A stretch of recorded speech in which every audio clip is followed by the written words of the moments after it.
Hello. Good afternoon, everyone. I was going to say I thought it was Friday, but it's not. It's only bloody Wednesday.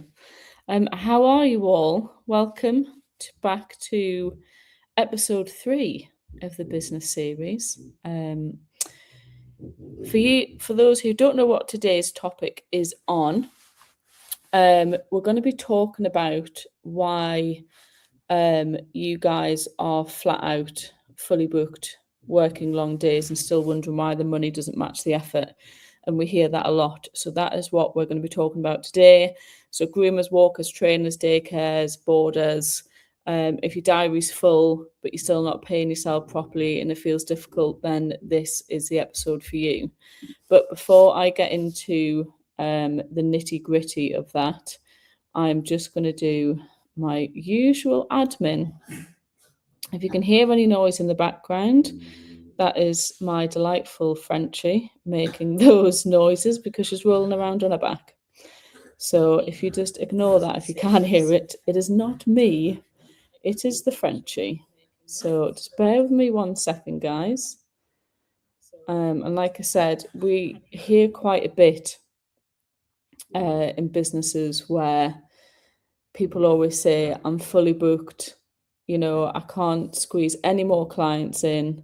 I've got a waiting list as long as my arm. And for some reason, I'm still not paying myself a wage or a good wage. Fifi, stop. Fifi's distracting me in the corner, being a little bugger on her back. So, yes. So that is something as an accountant I hear quite a bit. It's something that I see quite a bit on the socials of, people just saying, I'm busy, working every hour under the sun, but my wage is still crap and I don't know what to do. So that is what we're going to talk about today because, it's not that you have a client issue, it's more probably of a capacity issue. But the problem is if you don't fix it, then the clients will overrule you and you will become busy, and that is the problem. Sometimes people mistake being busy as being profitable. It might be, if Tegan's listened to this, she might have to come and get Fifi because she's very distracting. She's literally underneath me rolling on her back.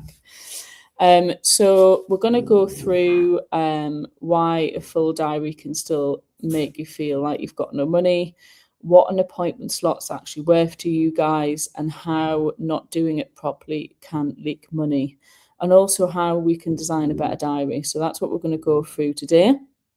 Because if you don't control it, your clients will, and that is not what we want, is it? We do not. So if you can see me looking down, it's just because I'm doing my thing on here and it gets it out on the algorithms to everyone to let them know that I'm doing the live. So if you do wonder why I keep looking down, it's just because I'm pressing the buttons on the phone. So if you are listening, make sure that you ask any questions along the way. I liked it when you got involved last time when we were talking about boundaries and pricing. And it's all interlinked. These aren't random topics that I've come up with. These are all interlinked because they all work well together. You can't have one without the other. And pricing, again, is going to be a factor into this. So please ask questions.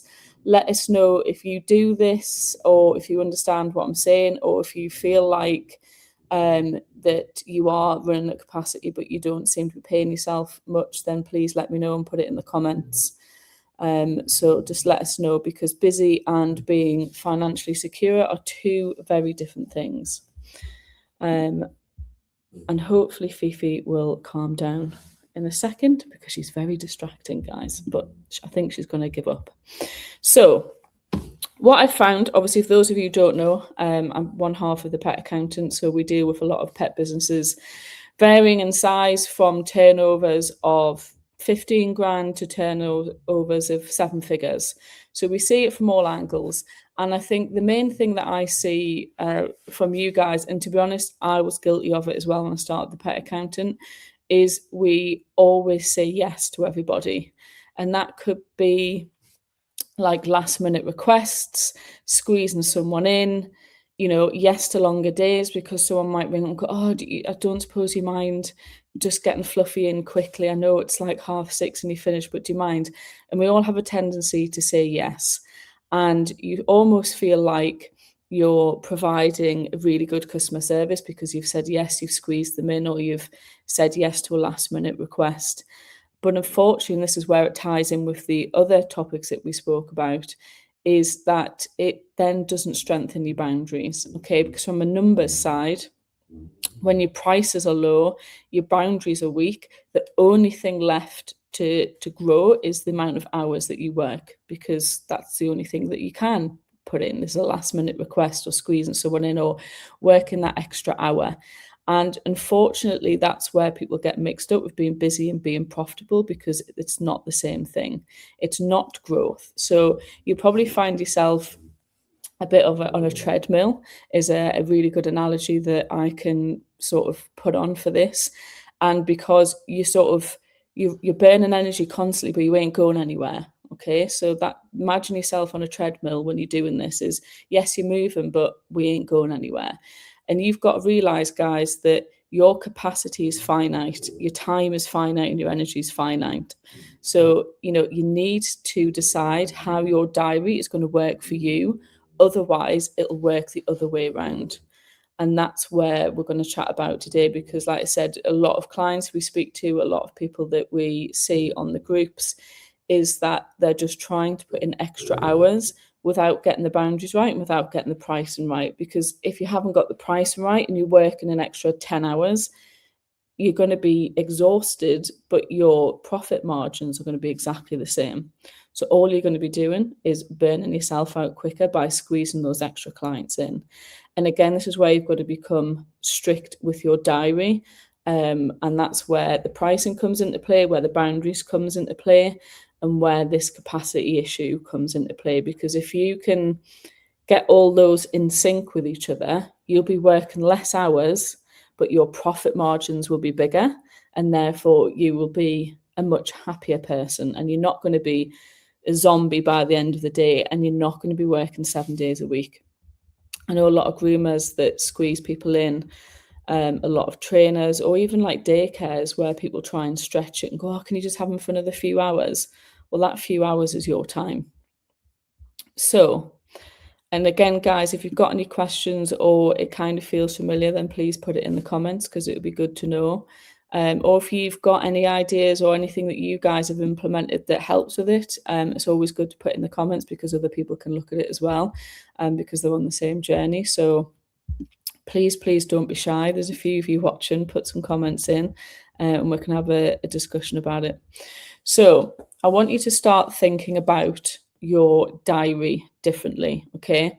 I want you to think of every appointment slot you have as inventory. So rather than just whacking it in here, there, and everywhere, not really thinking about it, think about the appointment slot as inventory. And that slot, that one slot, is responsible for way more than the £60 or £50 that you charge, because that slot has to cover wages if you've got staff, it has to cover your overheads, it has to cover your profit, and it also has to cover your own pay. So that one slot is got to cover an awful lot. And I think once you get your mindset around that, you will look at your diary differently. Because I don't think people overly think about the slot in the diary. It's just a case of Mrs. Smith's rang up and wants our dog in. We'll just put them in at 6 o'clock. We don't really think about it. So when that slot is cancelled last minute or moved repeatedly, which I think I saw a dog walker had that issue last week, or overran and you haven't charged them, that money, that £50, that £60 is gone, okay? Because you can't sell yesterday's 10 a.m. slot tomorrow. So that's why, again, it runs into the boundaries and runs into the pricing, and where this all sort of interlinks with each other. And this is why we start talking about your diary today, to make sure that every one of those slots is inventory, okay? And if you start looking at it like that, you'll start having a bit of a mindset shift of if someone cancels it, well, hang on a minute, you're not going to cancel it. And if you do, then I'm going to charge you as per my terms and conditions. So again, it's about sticking to those boundaries and looking at those slots as individual inventory. So again, while we have cancellation policies, Again, it's not about you being strict or being harsh. It's about you protecting your income and protecting your revenue. Okay, so we've got to start treating time a bit better, because if you treat it casually, then that's where the money starts to leak, and that's where you start losing money. So that's what we've got to think about. Hi, Lee. So Louise has put, so many dog walkers and clients get hung up on the length of the walk. I do an hour service that includes getting the dog ready and travel to a walk location nearby. It's not an hour walk, usually 40-minute walk time, but on a hot day, I can go a bit further and walk for 30 minutes. Important distinction, and I market this as being tailored to the dog's individual needs on a given day. Yeah, I think you're right, Louise. I think people get hung up on the hour and think that they must walk the dog for that hour. Again, pricing. Yeah, I think someone put on one of the dog walking groups the other day. They were in the Northeast, and I think they were charging 12 or 15. No, I think it was 12 or 13 pound for a dog walk. Now, for me, I said that was too cheap because you've got your travel time there. So if you drive into the person's house, you've got the travel time, you've got the fuel it takes to get there, you've got your time, you've got any poo bags or treats that you've used, like you've got all those overheads to cover. By the time you've taken that off, that £13, you're now doing that dog walk for less than minimum wage. And it just doesn't make sense. And I've said this on the other ones, I don't know where this common charge for dog walks is come in. I think maybe because everyone asks each other, and because everyone charges between like 13 and 15 or 13 and 16 quid, then that's kind of become the norm. I mean, if there's any dog walkers listening, feel free to shout out and say I'm talking bollocks. It's fine. I don't mind. Question away, because I love it. But yeah, I don't know where people have got this. And I think, again, people just make it up. They're just like, oh, I'll just charge 13 quid. They're charging 13 quid, but don't actually think, well, hang on a minute. I've got to drive. I've got the wear and tear of my vehicle. I've got the fuel. I've got the poo bags. I've got the treats. I've got my time. I've got a profit margin to put on that as well. By the time you take all that out, you're talking £9 or £10 for an hour's dog walk, which is below minimum wage. So you need to start thinking about your prices, and you need to start putting in the slots, and not thinking that the time starts from the minute you get to the dog walk to the minute it ends an hour, and then you drive back to the person's house. Because as Louise said, then we're cutting into maybe an hour and a half, and then you're still only charging 13 to 15 pound for an hour and a half's work when you've got all those overheads to cover. So again, the time capacity side of it comes in really well with the pricing and really well with the boundaries. And if you can just master those three things, then you'll see a massive difference in your money that you take every month, because you'll have a lot more there to play with. So try and think, if, one of your most common appointments disappeared tomorrow, how much profit would you lose? If you can't answer that, then this is where we need to start looking at the figures. And I know I always harp on about it every single episode that we do, and you probably eye rolling because she's like, yep, you're an accountant, you're always going to talk about numbers. But it all comes down to numbers and getting those margins right, and it'll make a huge difference. Doesn't matter what everyone else is charging, just ignore them. Louise has put, there's also an idea that group walks should be cheaper. Yep, I've heard that. I'm now doing a membership-based thing, and it's working so much better. Again, doing something a bit different, like Louise doing a membership, get them to pay monthly. Then it's regular income, regular cash flow for you guys by getting them to pay monthly. You're not having to chase them for money. You just put them on a direct debit. So that could work. Hi, Claire. Let's have a look. Let alone the massive responsibility. I charged £15 for dog walking 5 years ago, and I would be closer to £20. And also group walking shouldn't be cheaper. You pay for your dog. Exactly. I mean, Claire, if you were paying 15 quid, if you charged them 15 quid 5 years ago, then it should, by inflation, it should go up. So I think people should be charging 20, 25 quid for an hour's dog walk. And people are going to probably be like, what the hell? But why not? Like, why can't you? None of us. Lee, how many dog walkers think out of the box to cross-sell and upsell different services or products? And Louise has put none of us, Lee, haha. Again, these are things that you could try and upsell. I know a client of mine, she's a dog walker and a daycare, and she has like a mud daddy thing, and she cleans and washes the dog, especially in winter when they get muddy. Not like a full-on wash, but like washes the dog, gets the mud off and dries them off, and charges extra. Yeah, well, she wasn't charging extra until I had a conversation with her and said, you need to charge extra. That could be an extra service that you charge an extra tenner for. I'll wash your dog, I'll get all the mud off it, and I'll dry it down quickly so that it's not running mud into your house after the walk. An extra £10. And then her argument is, well, yeah, but then they might not want to pay the £10. And I'm like, well, then don't wash the dog, because that's extra time, extra effort, extra overheads, and they're not paying for it. Give it to them as an option. So it could be that you buy one of these washing things. There might be other things out there. I only know Mud Daddy. Wash the dog down, dry it down, put it back in the owner's house, semi-clean. I wouldn't say you're going to give it a full-on groom.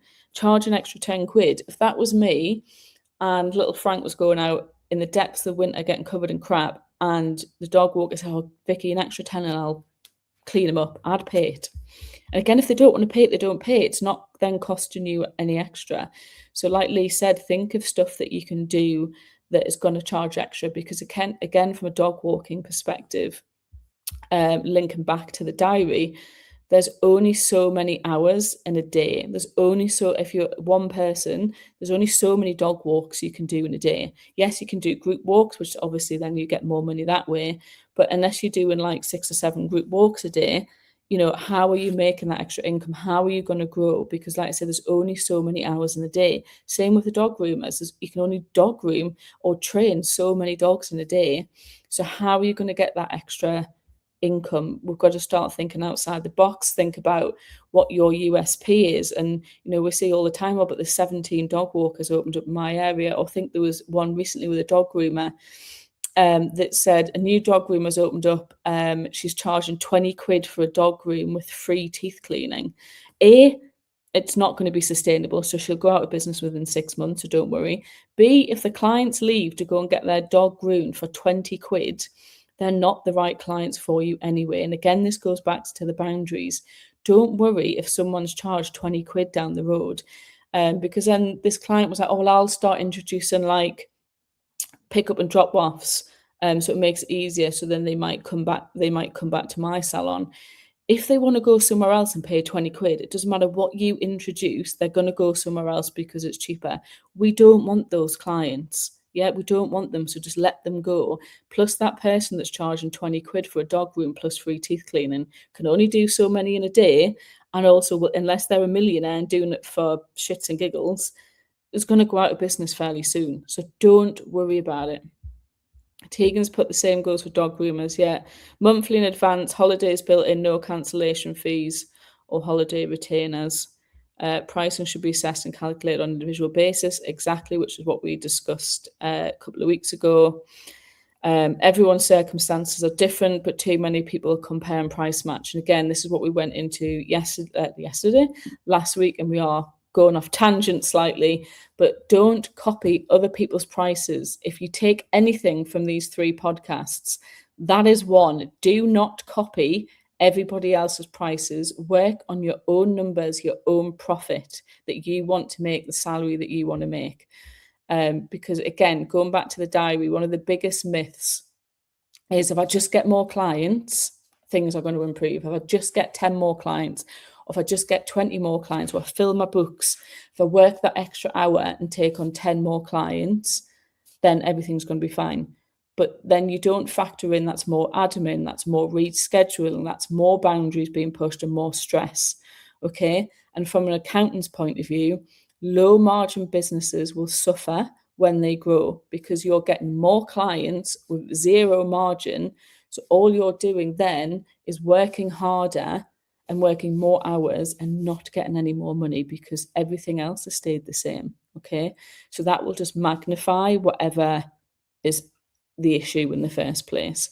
High margin, flexibility, low margin, exhausted. Okay. Which is why pricing, boundaries, and your capacity or diary must work together, okay? But it can't be, I'm just going to fill every slot and hope for the best, because it won't work. So think about this. If you added 20% more clients to your books tomorrow, what do you think you'd feel? Would you feel stressed, or would you be like, oh yes, loads more money? And that'll give you an indication of where you're at. Because yeah, if I added 20, 30 more clients, I think I'd be stressed, especially today when I've spent half an hour trying to find a charging point for the bloody electric car, and went for breakfast thinking, yep, it's charging, brilliant, got back, it disconnected after 2 minutes, and I had to go and find another charger. The joys of an electric vehicle.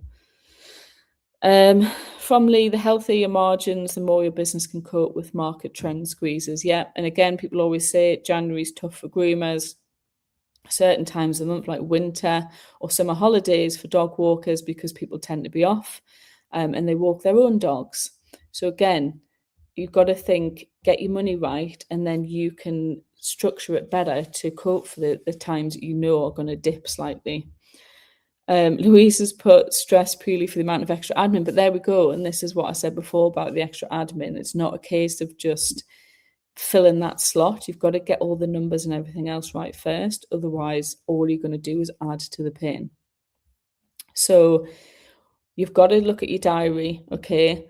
And sometimes you don't look at it and design it like to a specific thing. It's kind of just evolves accidentally. And I was in that trap back when I started the pet accountant. I didn't really look at my diary. I was just plonking things in left, right, and centre, discovery calls. And then I realised after about a month, hang on a minute, why am I doing so many things in a day? And my breaks disappeared, my days stretched longer, admin got pushed into the evenings and weekends. And it just because I wasn't managing that diary properly, and it was managing me rather than the other way around. So you've got to look at your diary deliberately. So we're talking like defined working hours. I'm going to work between this time and this time, and I'm not going to add any other in. So if Mrs. Smith rings up on a Friday afternoon and says, oh, do you mind just nipping Fluffy in quickly at 6 o'clock? No, my business hours are from this time and this time. And a capped appointments per day. Tegan was guilty of this when she was doing our discovery calls, because she does the sales calls with our potential new clients. And she was adding in at some points like 10 or 11 in a day. And I was like, what the hell are you doing? And by the time she got to the end of the day, she was absolutely exhausted. So now we've capped the number of people we take on a month, and we've capped the number of people that she can speak to in one day, because otherwise it's just pure exhaustion. Protect your admin time. So again, time block. Say, right, I'm going to do admin at this time on this day, and block it out, okay? And have buffer space for overruns. So again, when I start the pet account, I would do appointments, and it would just be like 10 till 11, 11 till 12, 12 to 1. And I had no break in between. And then I was like, oh, then I didn't have time to write my notes up. I didn't have time to do anything. So make sure, again, that you've got that buffer, so that you're not literally going from one dog to the next dog to the next dog to the next dog. If your diary is slightly less full, but you've priced it correctly, it will outperform anybody else that is doing 15 dogs, whether that's a walk, a groom, a train, whatever. It will outperform that person, because they won't have looked at their margins. So don't look at someone else and go, oh my God, they're fully booked. Oh my God, they're doing dogs like 6-7 days a week, because you don't know what their margins are. They might have 15 dogs in a day. You might have 6 dogs in a day, but you're going to be less stressed, more organized, less exhausted. And because you priced yourself right, you're probably in the end going to make more money than that person that's doing 15 dogs a day. So that again goes back to, don't look at other people's prices and base it on their prices, base it on your own. Okay, otherwise you're just going to get paid for being busy, right? And we need structure and we need value. Okay, so go and look at your diary and say, right, if my diary stayed exactly the same as it is now for the next year, Would my life improve, or would I just be absolutely super stressed? And that's a good way of looking at it, and whether you should be telling yourself, I maybe need to make some changes. Um, Louise, I might need to have a word with my groomer. She's only charging me 40 quid. I don't, what dog have you got, Louise? Let's put it into context, who knows? But if you think it's cheap, then tell her. Some people think, I told Alicia, who's our dog walker, when she first started out doing dog sits, she was charging like a ridiculously low amount. Now, when we weren't friends at that point, it was more of a business transaction. But me and Tegan used to give her more money. We'd give her money to go and buy a Chinese or whatever while she was dog sitting, because it was just too cheap. And she felt really awkward when we said to her when we came back, like, Alicia, you need to sort your prices out. Like, you need to be charging more. Like, it's almost criminal that that's all you've charged us. And we felt the need to give her more money because it was just daft. I think it's important to screen your inquiries more. Don't just book anyone in, quality over quantity. Again, really good tip there from Tegan, and that goes for anybody. Louise, send her Vicky's pricing podcast. Yeah, exactly. Don't just book anyone in. Qualify the calls on the phone. Make sure that you ask them the questions. Make sure that they're in line with your values, with how you want to work. And if they're difficult on the phone from minute one, just tell them to go somewhere else. You can do it politely and just say, look, I actually don't think you're the person for me. I don't think we're the dog groomer for you, the dog trainer for you. But actually there's 3 others that I can recommend to you that you can go and speak to. It's your business. You can do that. You can do what you want, but you don't want difficult customers. Again, they're the ones that are going to book a slot in and then change it, cancel it, change it, not pay for days on end. So again, screen your calls and your inquiries better. We want quality over quantity, peoples. Yes, D's put work smarter, not harder. Exactly. We all want to be working smarter, not harder, especially in this day and age with prices and things going through the roof. And it all boils down to the numbers. Getting those pricing right will make a huge difference to your back pocket, and it will make you less stressed. Everyone's guilty of it, no matter what job you do. Me and Lee have done it before. Now we're changing how we work slightly, where we're qualifying clients more. We're not taking on as many, and we are being a bit more selective because, again, we've only got so many hours in a day. We can't take every single person that inquires with us every month. We get 30 to 50 inquiries a month, and we physically can't do that many unless we just kept getting staff member after staff member after staff member, which just isn't a good working model. So we're being a bit more selective, we're qualifying people more, and we're taking on a set number of clients every month. So that means Tegan can plan her diary properly. We know as a company, we can plan that, if we take on so many a month, this is how we need to plan moving forward. And it works if every other business as well. Lee's put, having an end goal will also help you run your business. The decisions you make will shape it towards that end goal. And again, this is why we're doing a goals seminar as part of the success series for the expo, which will be starting next month. We're going to go through goals because, again, if you don't have a goal, what we're working towards, it could be any goal. It could be, I want to have this much turnover by the end of the year. I want to have had quality over quantity with clients. It could be anything, but you need something to strive to. Otherwise, you kind of lose your way and go a bit all over the place. Me and Lee make goals every April without fail. We also have a to-do list, which we've never actually completed in the 3 years, but this year is different. But we always have a goal. And if we don't hit it for whatever reason, then we know we have to look back and go, well, what have we done, or what should we have done, and what can we do to tweak that to make sure that we hit it next time? So goals are massively important. So if you're wanting to attend the expo on the 3rd of October, if you get your ticket before January the 31st, then you will be included in that success series where we'll be doing webinars like this, like the pricing one, like the boundaries one, to make sure that by the time we get to the expo in October, everyone has tightened everything and we're going to be absolutely flying. So make sure that you get your ticket before the 31st, because the first seminar is going to be in February. If you get it after that, obviously you can't be included because we're already started. So if you want to do that, make sure you get your ticket, petproexpo.co.uk. You can get your ticket from there. And I've divulged with all the comments, which is amazing, guys. Keep it up because it really helps people. I know the pricing podcast that I did a few weeks ago has gone absolutely nuts with people listening to it and hopefully getting their pricing right. So some people think growth is more clients, longer hours, more services, but it's not. That's what you've got to have the mindset shift. It's your profit margins, it's your better systems you put in, and your sustainable workloads. A lot of pet business owners are run ragged because they're working so many hours because they think more clients equals more money, which is better. But if you haven't got those profit margins right, it ain't going to work. So before you take on staff, before you get that second salon, before you do anything, make sure that your prices are correct.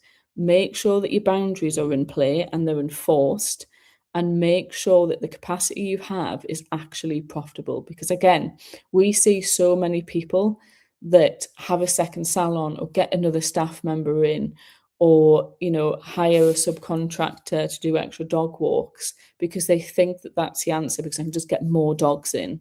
But sometimes if they just price themselves better, you would actually make more money in that one salon or just yourself than spending the expense of getting a second venue or a second person in, because that's what they think the answer is. But it's not. It's just because their prices aren't correct. So again, that's something that you've got to think of before you make that decision is, have I got my pricing right? Have I got my boundaries right before I go and get that second venue, or before I get that second staff member? Because the growth won't fix anything that's not being fixed in the foundations. All it's going to do is magnify the issue. Some of the healthiest businesses we work with as an accountant aren't the biggest. We have groomers that are VAT registered and that they're sole groomers. We've got dog walkers that are VAT registered and there's only one of them. And you think, well, people probably think, well, how are they doing that? And it's all about the numbers and the prices. So maybe just look at, what is going to be enough, and just work backwards and look at the figures and think, well, actually, if I just tweak this and that's going to make me an extra £500 a month, bosh, done. So the growth side is not always necessarily the answer. What is Lee's very chatty today? Attending seminars and self-improvement should be seen as an investment, not a cost. 1,000,000,000,000%. Make sure when you're spending money, if money is tight and you think, right, I've only got, let's say, £500 this year to spend on going out of the business. So that could be seminars, teaching CPD, whatever it may be, and make sure that you're spending that money wisely. Is going to a grooming seminar to learn how to groom a certain dog, is that going to help me make more money? Obviously, sometimes you might go there because you specialize in that dog, and absolutely fine. But is that going to make you more money? Is doing this another training course in whatever it may be going to help my business and make more money? If the answer is no, then that is a luxury that you're doing and not a necessity. Look around. Could it be that your marketing isn't as on point as you'd like it to be? So maybe we look at Charlotte's membership, for, I don't know how much it is, 20, 30 quid a month. She's going to help you with the marketing. That's the sort of thing I'd be looking at. Could I have a business coach like Bill? Am I better spending the money on him than going and spending £500 going to an award show? Who knows? You've got to look at it from a business point of view. I missed that one. Need to go back and look for it. If you're on about the pricing and boundaries podcast, you'll find them on Spotify. Just type in the Pet Accountant podcast and make sure you follow. And then if you miss one of these lives, these always go live on the podcast every Monday, so you won't miss them. For me, from Louise, I want to have more time for myself, and having a small team to provide cover and consistency for the clients is my goal. Yeah, if your ultimate goal, Louise, is to step back, then obviously you're going to have the staff there to take over it. But again, it's looking at your numbers to make sure that that staff member is going to make you money, and then eventually you're going to be able to step back. Tegan, it's only £31.50 a month to attend the Pepper Expo for 6 months. She pays more on takeaways, which I can confirm she absolutely does. Spend more on takeaways than £30 a month for 6 months. Or you can watch it online. It gets live streamed for £16 a month for 6 months. So we're not talking big bucks, and it is a business expense. And we're going to have a networking party on the Saturday, so you're going to make lots of new friends. So check it out. The new website is coming very, very soon. I'm very excited to release that, but we'll let you know when that is live.